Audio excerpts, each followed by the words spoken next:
Before I held this hair book in my hot little hands, I almost gave up writing it. Actually, I almost didn't write it at all. Imposter syndrome nearly robbed me of the opportunity of getting it done, as it has nearly robbed me of doing many things in my life. As you can see, I do have a book in my hand, so I got through it. And in this week's video, I'm going to share with you how I didn't let self-doubt win, how I got through it, and how I got a book in the end and achieved a dream. I don't know what to do with this. Should I put it on the ground? I'm going to hold it for a while. I'm a potter, and you guys know me as a potter. I know me as a potter, and I'm very comfortable being a potter. I'm comfortable with clay. I'm comfortable with glazes. I'm comfortable in a studio where I'm kind of just listening to a podcast, getting something done.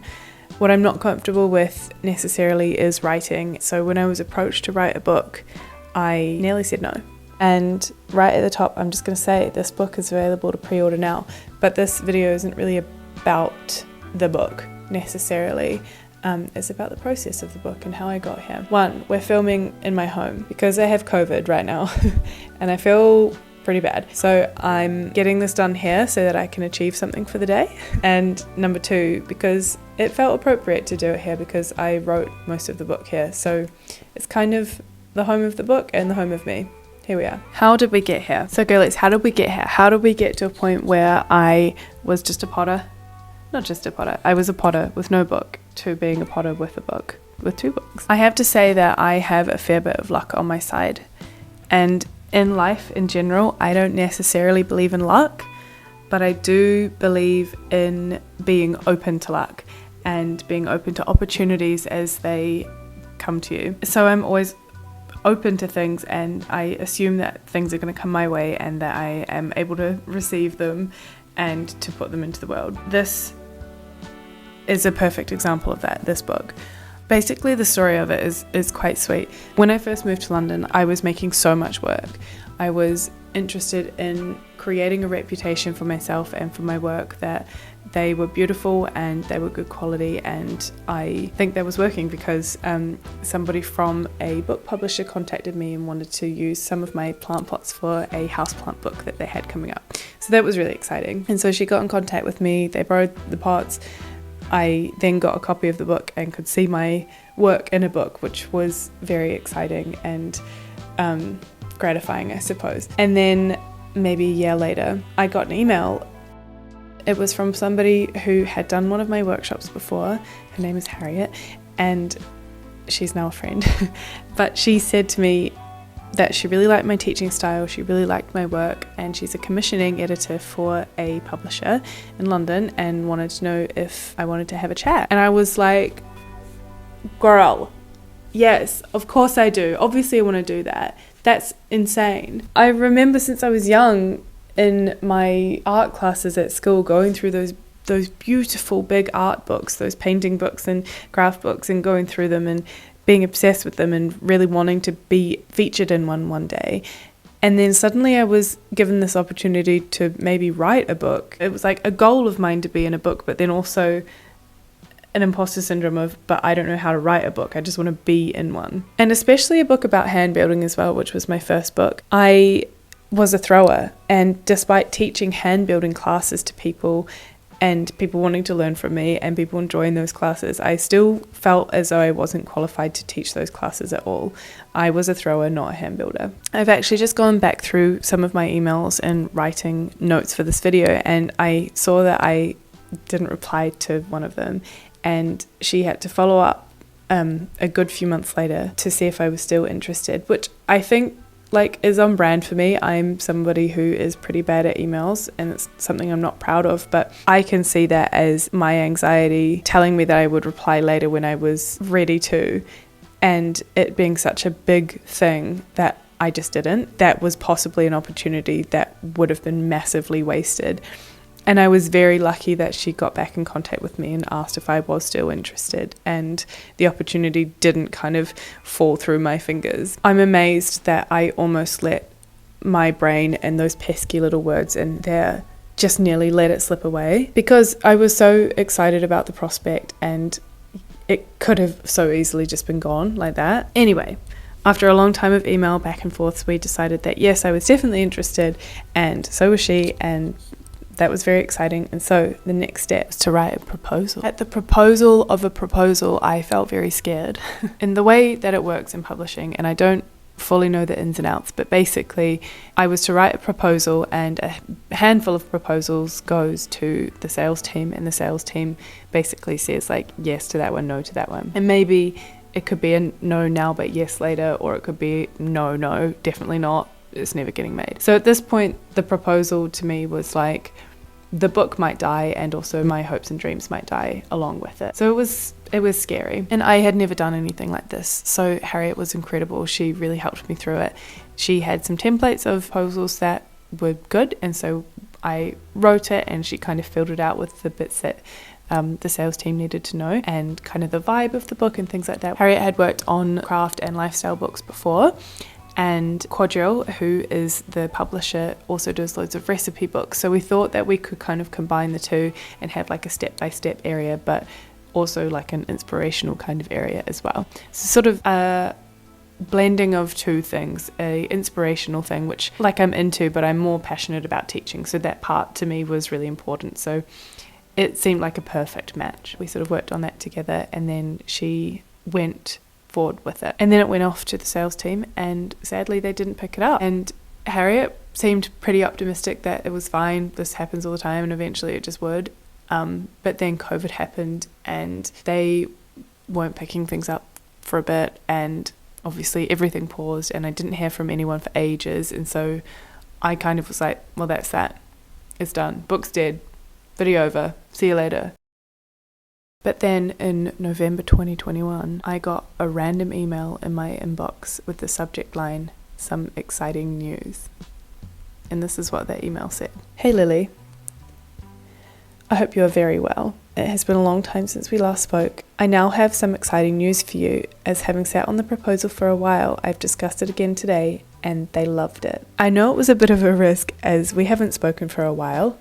It had been over a year. If you're interested in taking this forwards, then I would love to open the conversation up again with you, as I believe it has great potential and that you would be a fab author." So guys, I think it's time for a tip. Tip number 1, you miss 100% of the shots you don't take. Don't let imposter syndrome convince you that you have no idea what you're doing, because you do.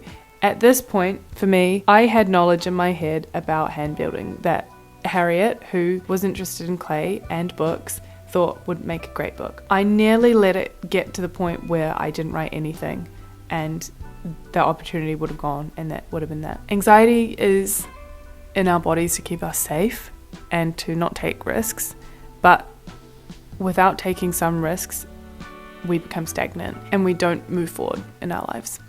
Yeah, that's tip number 1. The next part of writing a book is about the content and the writing. The struggle that I felt the first time around when I was writing Handbuilt was twofold. 1, how do I write a book?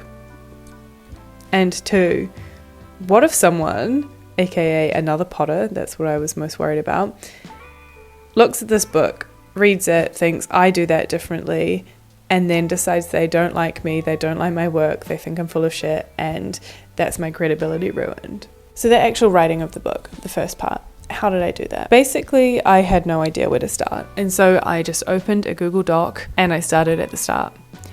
And that pretty much worked. So for book number 1, it was a little bit more chaotic. I took the contents from the proposal that we first wrote and I made them like headings, and then I just basically wrote down some notes of what I wanted to be in the book, and then I kind of started just writing. It was definitely a bit of back and forwards and a little bit, I don't know, just like putting everything down onto the page and then taking a lot back. And for Throne, it was a lot easier because I had been there before. It was a process that I was familiar with. This time I literally went from start to finish. I put everything that I wanted to be in the book into a heading. I had a 2-column page of every single header, I suppose, that would be in the book, and they were all black. And then as I completed a section, I would turn it green in the contents page. So I went from start to finish, and that's kind of how I decided the pots that I would make and the stuff that I would write. I did find parts of it really difficult because I'm so used to videoing my process that I rely on that. Obviously, I rely on the visuals of what I'm doing. And so to write down something that you usually just show somebody or that is a feeling, that's really difficult, especially for Throne actually. Writing down how to center clay, that felt really impossible, and you have to really like close your eyes and visualize every single thing that you do and every pressure point that you put on a pot to effectively work out what you're actually doing. I also found it difficult with Throne where everything in throwing is basically a cylinder or a bowl. Kind of hard to be like, okay, now make a cylinder, make another cylinder, make another cylinder. So to try and work out like other skills along there that make a good potter. Obviously there's a lot, but yeah, I had to kind of work that out before I started writing as well. So I just got through this whole thing just by getting on with it. I had to just get pen to paper or fingers to keyboard and just get all of this information down. And I think I know I overwrote in both books and we had to cut lots of stuff out, but that's just the way it is. And the process of it actually taught me that I did know what I was talking about. For the first book especially, I realized that I did have knowledge to impart and that it was going to make an interesting book regardless of whether I believed in myself or not. At that point it was just like I did have knowledge, people were going to want to read this. I was just projecting what people may think but probably won't think about me into it before I even started. Tip 2, just keep working through it. The truth is, not everyone is going to like me or my work or my words, and that's fine. It's all good. This book isn't for them. It's for people that do value my work and my thoughts and my opinions and my words. I don't have to impress or endear myself to everybody. This next part is about the photography of the book. So obviously the photography in both books is amazing. The photographer we used was India Hobson, who is incredibly talented at what she does. She honestly is just something else. And she is able to just take sometimes what I think is something really mundane and everyday in my studio and just make it look like the most interesting scene you've ever seen in your entire life. And I'm so grateful for that. I'm so grateful for India's eye and what she has done for this book. The shoots on both books were really fun and I was very nervous going into them, but I found that both times the core group kind of felt really comfortable together and we had a really fun time and we got through heaps of work really quickly, and everybody really cared, and I don't know, it was just really beautiful. Maybe every shoot is like that, I don't know, but to me I felt like it was really special. Everyone had a job on the shoots, obviously.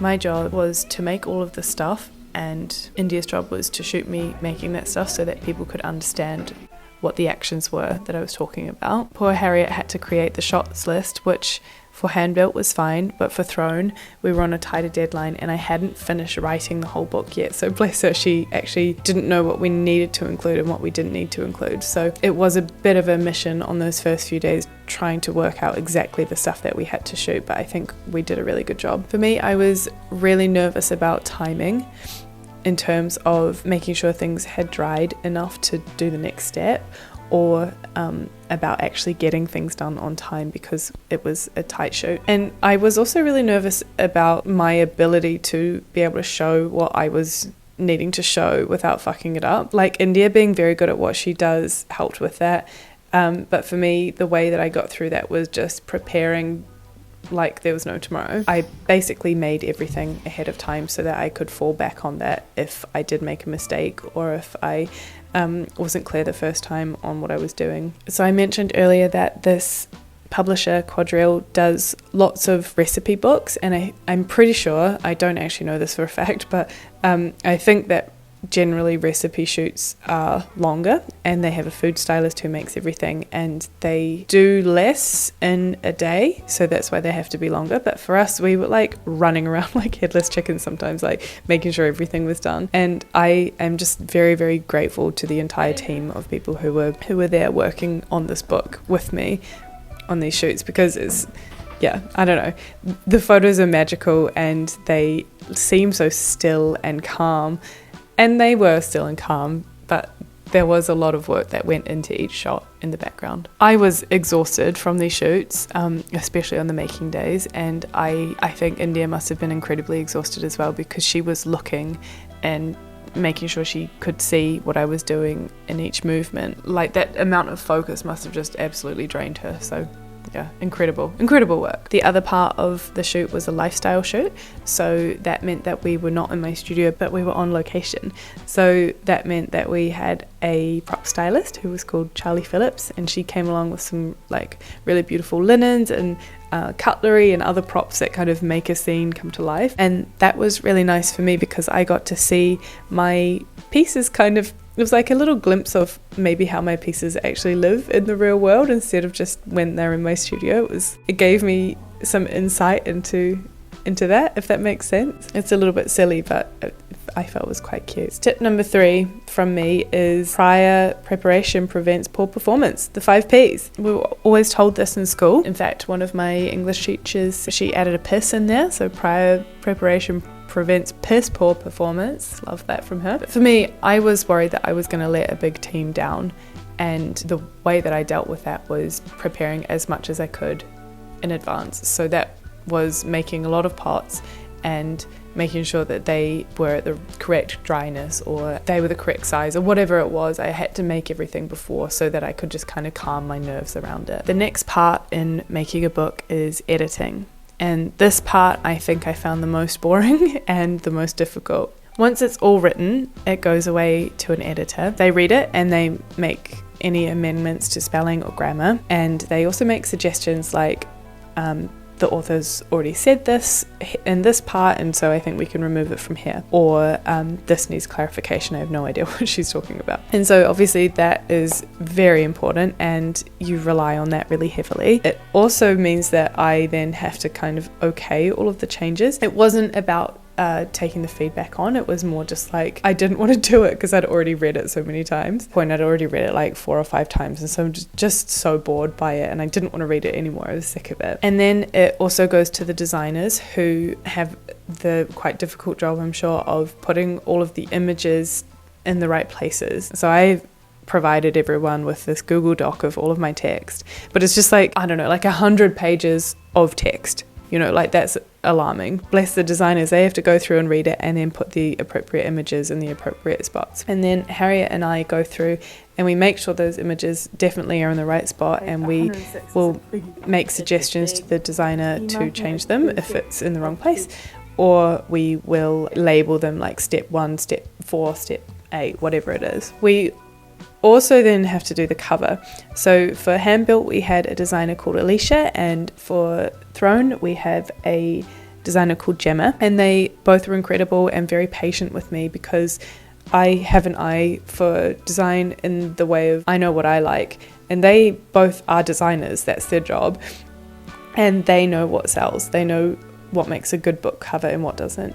So for me to be like, I don't like that, I don't like that, I do like that, I do like that, they had to, bless them, wrangle me and all of my random suggestions. Honestly, we got to 2 beautiful book covers. I basically had to accept that I wasn't an expert anymore. Like, I had done my part, I had written the book, and I had, you know, said like these steps are for this image or whatever. This is now up to the people who make books for a living to do what they do. I had lots of say in the covers and the imagery and kind of all of these things, but I did need to place my trust into the people who are experts now at making a visually good looking book. Obviously it's my name on the cover here, so it's important that I have final say and that I'm happy with it all. But like, it's a whole team who create the book, and I needed to trust that my baby was going to be safe with somebody else. I had to learn to trust that it was okay to trust people, if that makes sense. So tip number 4 for dealing with imposter syndrome when it's starting to get you down is ask for support and trust people.